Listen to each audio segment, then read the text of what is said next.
We now move into cluster 2, the summary table for the performance evidence checklist for this section. Obviously there is 1, 2, 3, 4, 5, 6, but you only need to complete the ones that are in white whilst on placement. These will have already been performed in the simulated environment, and then this will be the final opportunity to demonstrate these skills. The first checklist in cluster 2 is comply with infection control policies and procedures.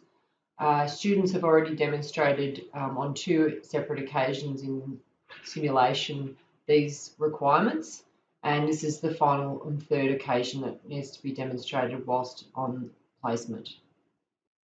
To stop the risk of infection spreading, as healthcare workers we use standard precautions, and that's as simple as appropriate hand hygiene, using the 5 moments of hand hygiene.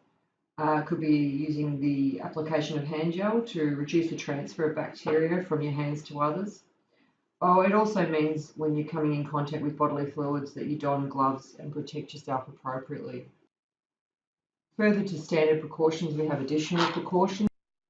Placing a person in isolation within the ward environment, wearing gloves and eye protection when emptying catheter bags, preventing splash of contamination, and wearing special masks to protect against airborne infections.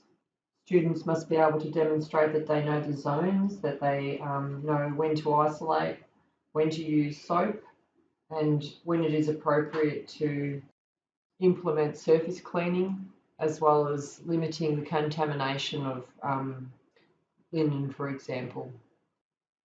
You just need to demonstrate this on the last occasion here, the third occasion, because the other 2 have been demonstrated whilst in simulation.